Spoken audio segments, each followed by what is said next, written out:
8-1-35 मान महल्ला पंजवा।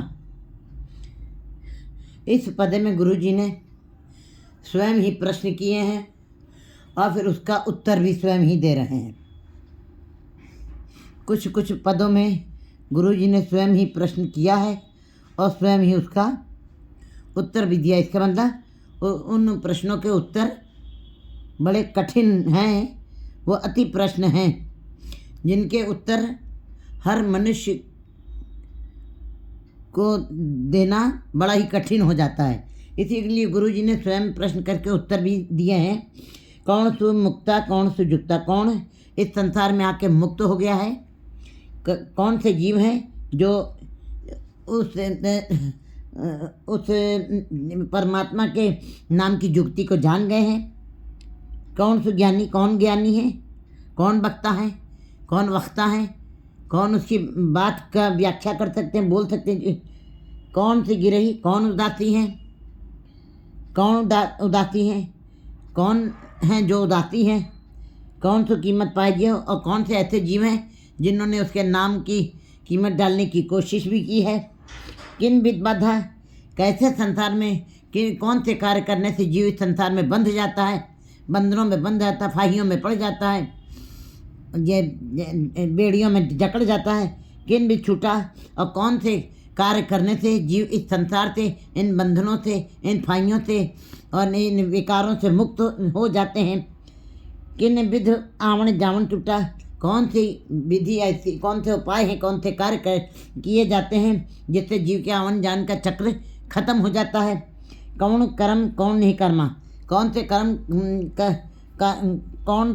कौन से कर्म है और कौन से निष्कर्म है।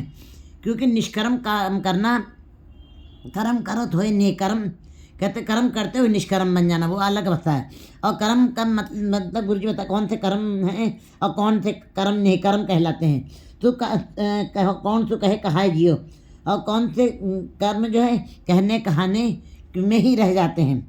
कौन सो सुखिया, कौन सो दुखिया, कौन संसार में आकर सुखी कहलाता है और कौन इसी संसार में रहते हुए दुखी कहलाता है। ये गुरुजी अभी प्रश्न अपने मन से कर रहे हैं वाणी के अंदर। कौन सु सतगुरु, कौन सु सन्मुख, कौन बेमुखिया, कौन परमात्मा के सन्मुख है और कौन बेमुखिया, कौन परमात्मा से मुंह मोड़े हुए है, दूरी बनाए हुए हैं। किन विधि मिलिए, किन विधि बिछड़े, किन विधि से, कौन सी विधि से, कौन सी युक्ति से जीव परमात्मा से मिलाप कर सकता है और किन विधि बिछड़े, कौन से कार्य करने से जीव परमात्मा से सदा के लिए बिछोड़ा खा जाता है। ये विधि कौन प्रगटाए जीव, इन विधियों को किस प्रकार से गुरु जी बता रहे हैं। इन विधियों से इन विधियों को कौन प्रकट कर सकता है, इन युक्तियों को कौन बता सकता है। गुरु जी बता रहे हैं कौन सु अक्षर जित तावत रहता। ये प्रश्न अभी गुरु जी बत कर रहे हैं कि कौन सा ऐसा अक्षर है। अक्षर तो बहुत सारे हैं, अक्षर से ब्रह्मांड बना, अक्षर से सारे आकार बने, अक्षर से ही सब कुछ, सारी वस्तुएं अक्षर से ही हैं। अक्षर न होते ये संसार विकसित न होता, ये संसार में बिल्कुल उसका कोई विकास न होता। कौन सो अक्षर जित तावत रहता, कौन सा ऐसा अक्षर है जित तावत रहते, जिसके लिए जीव को धामना करते रहना चाहिए। कौन उपदेश जित दुख सुख सम कहता, कौन सा ऐसा उपदेश है, कौन सी ऐसी शिक्षा है, कौन सी ऐसी बातें हैं जिसको अंदर ग्रह करने से दुख और सुख एक जैसा प्रतीत होने लगता है। उन जीवों के ऊपर फिर वो जीव बिल्कुल एक समान हो जाते हैं, उनके ऊपर एक समान सी अवस्था हो जाती है। उनको वो पोख का तुषार नहीं परेशान करता है और ना ही ज्येष्ठ महीने की गर्मी परेशान करती है। उनके लिए दुख सुख सम एक समान हो जाते हैं। कौन भूचाल जित पार, कौन सुचाल जित पार्वंती आए, किन विधि कीर्तन गाइयो, कौन सी वो चाल है जिस चाल से पार्वन के अंदर ध्यान लगता है। कौन सा रास्ता ऐसा है जिसके ऊपर चलने से जीव का परमात्मा से ध्यान जुड़ता है और कौन सी विधि ऐसी है जिससे कीर्तन गाया जा सके। गुरु जी बता रहे हैं। अब यहाँ तक तो उन्होंने प्रश्न किए हैं, इन 24-25 प्रश्नों का उत्तर वे स्वयं ही दे रहे हैं।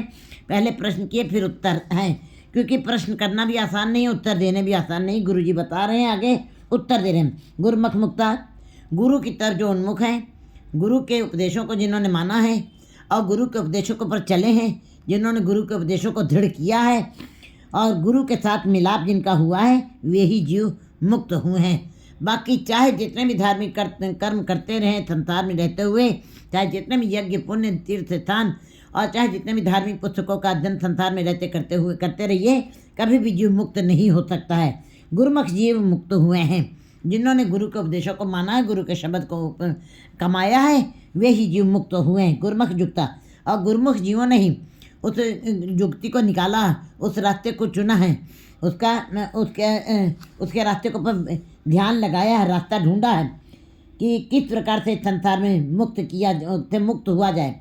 गुरुमुख ज्ञानी, गुरुमुख वक्ता, गुरुमुख ही ज्ञानी है और गुरुमुख ही वक्ता है, वह स्वयं ही ज्ञानी है, क्योंकि परमात्मा ने गुरु के अंदर ही अपना पूरा प्रकाश अंकित कर दिया है। पार ब्रह्म गुरु नहीं भेद, परमात्मा में गुरु में कोई भेद नहीं है। इसलिए जो परमात्मा करता है वही गुरु करता है। गुरुमुख अगर जो परमात्मा ज्ञानी है तो गुरुमुख ज्ञानी, गुरु अगर जो ज्ञानी है, गुरु प्रकाश है, गुरु ज्ञान है, गुरु अंधेरे को दूर करता है, तो गुरुमुख जीव भी ज्ञानी हो जाता है गुरु के साथ जुड़ करके। गुरुमुख वक्ता, और गुरुमुख जीव की बोली जो बोलता है वही वक्ता है, वही व्याख्यान सच है। बाकी तांत्रिक गिरही उदासी गुरु, गिरही होकर भी अगर जो गुरुमुख है तो धन्य है कहलाएगा। अगर जो गुरुमुख जीव उदास है, ब्रह्मचर्य का जीवन गुजारा और गुरुमुख है, तो वो उदास में रहकर भी धन्य कहलाएगा। गुरुमुख यहाँ पे गृहस्थी और उदासी को एक जैसी अवस्था दे दी है। गृहस्थी में रह करके भी अगर जो नाम जपा जा रहा है, गुरुमुख है जीव कहला रहा है, तो उसकी भक्ति भी धन्य है। और अगर जो उदासी होकर के भी अगर जो गुरुमुख बना हुआ है, तो उसको वो उदासी होकर भी वो भी गुरुमुख धन्य है। दोनों अवस्थाओं में धन्य कहा गया। गुरुमुख दोनों की तुलना एक जैसी है। यह नहीं कि कोई उदास हो गया तो उसकी भक्ति ज़्यादा ऊंची हो जाएगी, और कोई गृहस्थी में रह करके, परिवार के अंदर रह करके, इन बंधनों में, इन बेड़ियों में, इन फाइयों में रहते हुए अगर जो गुरुमुख है तो दोनों ही धन्य कहलाएंगे। गुरु जी बता रहे हैं गुरुमुख कीमत पाइयो, और गुरुमुख जीव ही परमात्मा के नाम की कीमत डालेंगे, वो मोल आंकेंगे। उन्हीं को महसूस होगा इस बात का कि संसार में हम किस लिए आए, हमारे जीवन का उद्देश्य क्या है। उनको पता लगा हमारा मन ईश्वर की ज्योत स्वरूप है, मन तो ज्योत स्वरूप है, अपना मूल पहचान। फिर वो ऐसे जीव जो है गुरुमुख जीव जो हैं, वो अपने मूल की पहचान कर लेते हैं, अपने मूल की पहचान कर लेते हैं और कीमत जानते हैं परमात्मा के नाम की। कितना मूल्यवान हीरा है परमात्मा। हीरा हाथ चढ़े हो निर्मूल छूट गई संसारी। उनको मालूम है मन मरे धातु मर जाए। जब हमारा मन मर गया, हम गुरुमुख बन गए। गुरुमुख तभी बन सकता है कोई जिन्होंने अपने जीते जी अपने मन में से विकारों को ख़त्म कर दिया है। उन्होंने अपने मन से विकारों को मारा। मन मरे धातु मर जाए, उनके अंदर से धातु खत्म होगी, संसारिकता खत्म हुई है। बिन मन हुए कैसे हरि पाए। इसका मतलब जो उन्होंने वो गुरुमुख बने, उन्होंने अपने अंदर से विकारों को मार दिया। गुरुमुख इस बात को स्पष्ट करते हैं, हम में बाधा गुरुमुख छूटा। हाँ, अहंकार के कारण जीव बधा हुआ है बेड़ियों में, फाहियों में, और उसने अपने आप ये बेड़ियाँ, ये हीरे सोने मोती, ये मोह माया लोभ अहंकार की बेड़ियाँ जो आभूषण बना लिए उसने, बेड़ियाँ नहीं रह गई हैं। बेड़ियाँ तो इंसान तोड़ सकता है, जब वही सोने हीरे की मोह रूपी सोने की बेड़ियाँ और लोभ रूपी हीरे की सोने चांदी की बेड़ियाँ, उसने ये बेड़ियाँ नहीं, ये आभूषण बना लिए। बेड़ियाँ तो तोड़ी जा सकती हैं, आभूषण कैसे तोड़े जा, आभूषणों को कैसे उतारा जा सकता है। उसने अपने शरीर की सज्जा बना लिए है इन बेड़ियों को, इन बंधनों को। गुरुमुख बता रहे हैं हमें बंधा, लेकिन गुरुमुख जी जो है हमें बंधे हुए भी गुरुमुख छूटा।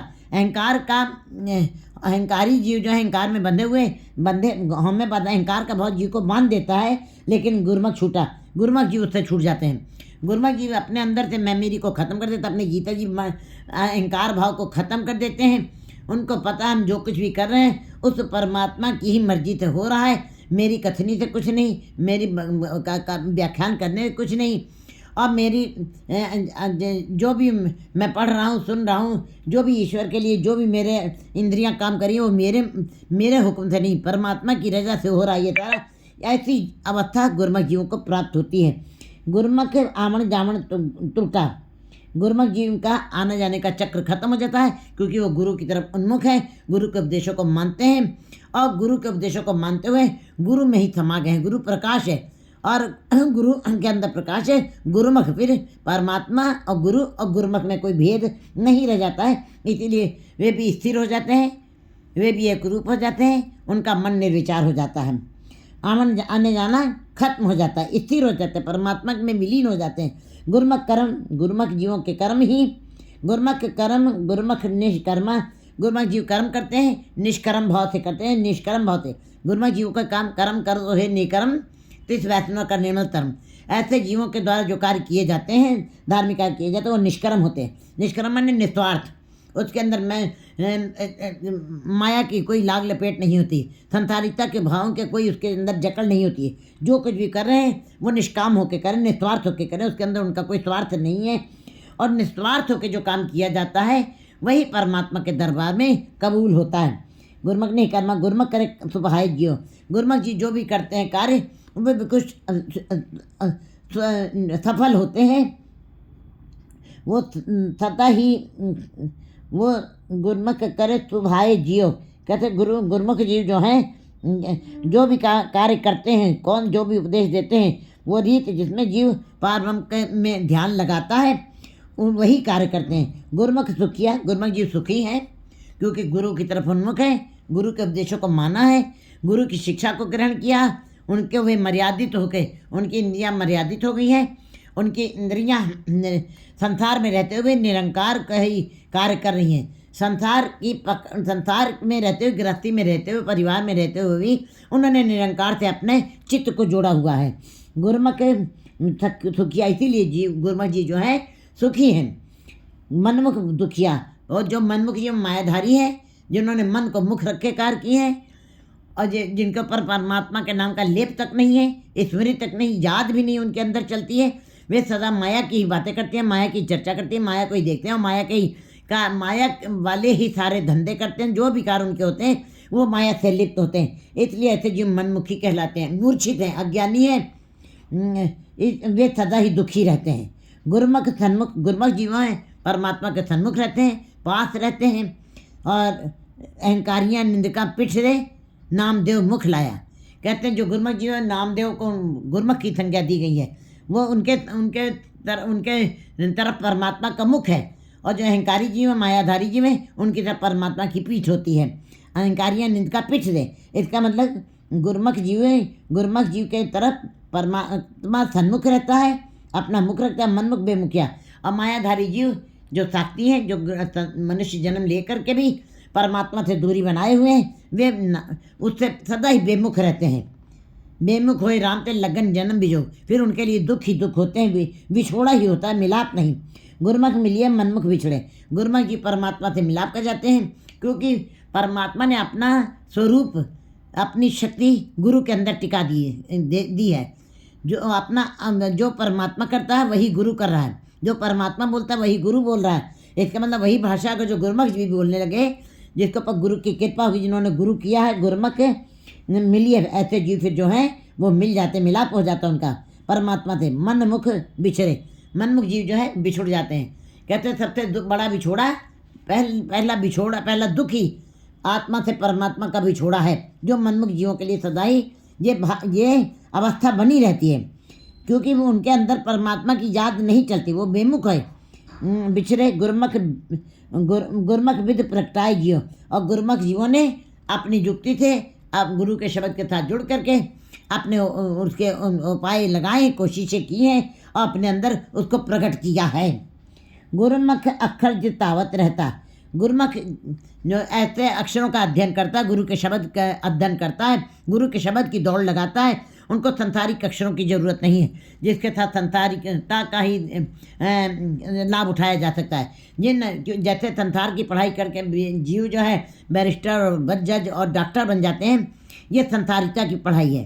संसारिकता की पढ़ाई की है तो संसारिकता वाले भाव प्रकट हो जाएंगे, वो कभी परमात्मा से मिलाप नहीं करा सकते हैं। वो वाली पोस्ट मिल जाएगी, संसार की पदवियाँ मिल जाएंगी, संसार के ऊंची ऊंची उपाधियाँ मिल जाएंगी, लेकिन परमात्मा से मिलाप नहीं होगा। गुरु जी बता रहे गुरुमुख मिलिए। गुरुमुख जीव जो है गुरुमुख अक्षर जितावत रहता। गुरुमुख जीव जिस अक्षर के ऊपर दौड़ लगा रहे हैं वह गुरु के शब्द का अक्षर है, उसी की दौड़ लगाते हैं, उसी की कमाई करते हैं, उसी को मन में अंदर सिमरन करते हैं, उसी को प्राप्त करने के लिए जीवन भर उसी की दौड़ में रहते हैं, उसी की चाल में, उसी मार्ग पे चलते ही रहते हैं, कभी रुकते नहीं। गुरुमुख उपदेश दुख सुख समझता। गुरुमुख जीव जो है गुरु के उपदेशों के द्वारा उनके ऊपर ऐसा प्रभाव पड़ता है गुरु के उपदेशों का, क्योंकि गुरु के उपदेश ही जीव को सुख और दुख, लाभ हानि, जीवन मरण, यह सब एक समान कैसे समझ में आ जाता है। गुरु के उपदेश के द्वारा इस बात की समझ होती है। गुरु का उपदेश अज्ञानता को दूर करता है। गुरु का उपदेश कामना और तृष्णा वासनाओं से ऊपर उठा देता है, जिसके कारण जीव गुरु के उपदेशों के द्वारा उस अवस्था में जीवन में चाहे जितनी भी समस्याएं आए, केतिया दुख भूखसद मार ए पिदात तेरी दातार। कहते हैं अगर जो दुख और भूख की बीमार अगर जो गुरुमुख जीव को पड़ जाती, वक्त आने पर कभी जाको मुश्किल लती बने, टोही कोई न दे, लागू होए दुश्मना थाक भी पज खले, थप्पो पज्जे आतरा चुके तब अतराओ, चित्त आवे ओस पार में तो लगी न तत्तीवा। वो सदा ही हर परिस्थितियों में, हर कठिनाइयों में वो सदा ही उसके नाम के साथ जुड़े रहते हैं, उसको चित्त में बताए रहते हैं। इसीलिए उनको पता है कि जो परमात्मा जो भी कर रहा है वो सब बिल्कुल भला है। जो तुझ पावे साई पलीकार, तू सदा सलामत निरंकार। जो तू देर इसका मतलब है कि जीव उपदेशों के द्वारा उसको इस बात की शिक्षा मिल जाती है, ये परमात्मा जो तुम पहनने के लिए दे रहे हो मैं पहन रहा हूँ, जो तुम खाने के लिए दे रहे हो मैं खा रहा हूँ, जिस रास्ते पे तुम चला रहे हो जो तू चला तुझे चले स्वामी, और क्या जान गुण तेरे। बस ये बातें उनके अंदर इस तरह की समझ आ जाती है, और वो परमात्मा के बड़ी सी दी हुई कठिनाइयों को भी सुख दोनों थम कर जाने, और कहते हैं लोहा कंचन थम कर जाने तीज जग तत्व छाना। ऐसे जीव गुरुमुख जो है संसार में रहते हुए भी, दुखों सुखों का कठिनाइयों में रहते हुए भी परमात्मा के नाम तत्व को पहचान जाते हैं, क्योंकि गुरु के शब्द के द्वारा इस बात का ज्ञान मिल जाता, समझ आ जाती है ये परमात्मा के द्वारा ही सब कुछ हो रहा है, उसके हुक्म से ही हो रहा है, उसकी रजा से ही हो रहा है, किसी के करने तय नहीं हो रहा है। गुरुमुख चाल जित तपार ब्रह्म त्याए, गुरुमुख कीर्तन गाइयो। गुरुमुख ऐसी चाल चलते हैं, गुरुमुख ऐसा रास्ता चुनते हैं, गुरुमुख ऐसे पग के ऊपर चलते रहते हैं जित पार ब्रह्म त्याए। जिस रास्ते के ऊपर पार ब्रह्म के ऊपर ध्यान लगाया जा सकता है, जिस रास्ते पर चलते हुए एक एक श्वास परमात्मा में ही लगा दी जाए, गुरुमुख जीव गुरु की तरफ उन्मुख रहते हैं। वो गुरु के रास्ते को कभी छोड़ते नहीं हैं, गुरु के शब्द को कमा करके उनके उपदेशों को मानते हैं, और जिस तरह और इस तरह वो परम का ध्यान करते हैं। ध्यान और गुरुमुख कीर्तन गाइयो, और गुरुमुख जी भी परमात्मा के नाम की कीर्ति करते हैं, सिफत सलाह करते हैं, यशोगान करते हैं, दूसरा कोई नहीं कर सकता है। चाहे संसारिक कर्म कितने करते हुए संसार में रहते हुए, चाहे जितने धार्मिक कर्म किए जाए, चाहे जितने भी तीर्थ स्थान के ऊपर घूम लिया जाए, चाहे जितने भी जप तप किए जाए, चाहे जितने भी दान पुण्य किए जाए, और चाहे जितने भी धार्मिक पुस्तकों का ज्ञान हो जाए, जब तक गुरु के साथ मिलाप नहीं होता है तब तक जीव परमात्मा के नाम के कीर्ति नहीं कर सकता, सिफत सलाही नहीं करता। ये अवसर गुरुमुख जीवों को मिल जाता है। सगली बढ़त बनाई आपे, परमात्मा ने सारी संसार की रचना, बढ़त, आकार, प्रकार और जीव जंतुओं के आकार हैं, प्रकार हैं, नाम हैं, सब कुछ उस परमात्मा ने अपने बढ़त में, अपने हुक्म के अंदर ही सगली बढ़त बनाई आपे, उसने स्वयं रचना की है। सारे संसार की रचना स्वयं की है, किसी दूसरे ने नहीं की। चीटी तकुंचर रसूला, सब पर कृपा कर दृष्ट कर फूला, सब पर उसने ही बनाई, उसी की कृपा है। आप पे करे कराए आप थापे, वो स्वयं ही सृष्टि बनाता है, स्वयं ही स्थापना करता है, और स्वयं ही उत्पत्ति पर लो, दोनों उसके हुक्म के अंदर चलते रहते हैं। थापता भी वही हो, थापता भी वही है। इकसते होयो अनंता, जो वो 52 पत्तों की बाजी की तरीके थे। जिस प्रकार खेल शुरू अभी जब होता है तो 52 पत्ते एक मनुष्य के हाथ में होते हैं, लेकिन जैसे खेल शुरू हो जाता है 52 पत्तों की बाजी 4 लोगों में बट जाती है, लेकिन खेल खत्म हुआ फिर 52 पत्ते एक हाथ में आ जाते हैं। इसी प्रकार परमात्मा बिल्कुल 52 पत्तों की बाजी, चौपड़ का खेल के तरीके थे, शतरंज की चालों की तरीके से परमात्मा ने एक से अनंत रूप बना लिए।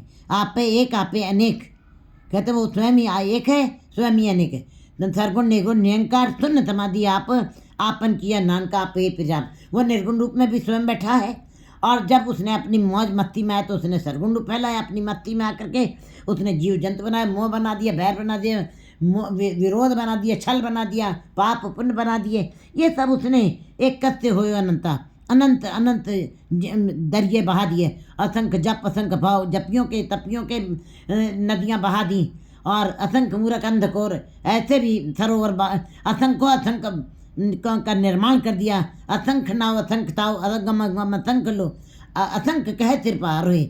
असंख्य कह कर भी गुरु जी कहते हैं, मैं असंख्य भी कहता हूँ तभी मुझको भार लगता है, मैं अपने ऊपर भार लाद रहा हूँ। असंख्य से ऊपर भी जो संख्या, तो उससे आगे भी वो चलता ही चल रहा है। उसी असंख्य कहने से भी हम गिनती नहीं कर सकते, गिनती अगर जो कर ली है तो ये भी हमारे ऊपर भार चढ़ रहा है। तो कहते हैं एकस्य हो अनंत, परमात्मा स्वयं एक रूप है, स्वयं ही अनंत रूप में है। नानक एक समाहित समाज। लेकिन गुरु जी आखिर में बता रहे हैं, चाहे वो परमात्मा एक है, चाहे उसके रूप अनेक है, चाहे एक से अनंत है रूप उसने बनाए हुए अपने, लेकिन फिर भी सारी सृष्टि एक समाहित समाजियो, एक में ही समा जाएगी। उस एक में ही सारी सृष्टि समा जाएगी। बूंद समानी समुद्र में, बिल्कुल बूंद हम हैं और समुद्र में समाना ही जीवों का उद्देश्य है। जब तक ये सारे संसार के जीव उसके अंदर नहीं समा जाएंगे, ये सृष्टि का आवागमन का चक्र सदा ही चलता रहेगा। जीव भटकते रहेंगे, बेचैन रहेंगे और दुखी रहेंगे। जब उसमें समा जाएंगे तब उसी का रूप हो जाएंगे। तब खेड़ा है, परमात्मा स्वयं आनंद है, स्वयं खेड़ा है, स्वयं निर्मल है। फिर ऐसे जीवों की अवस्था हो जाएगी परमात्मा जैसा, क्योंकि परमात्मा को अपने सेवक अपने ही जैसे कबूल हैं। हर का सेवक हर ही जहा। जब ऐसा वैसा ही रूप हो जाएंगे तभी इस तब एक रूप हो जाएगा, एक समाए समाज।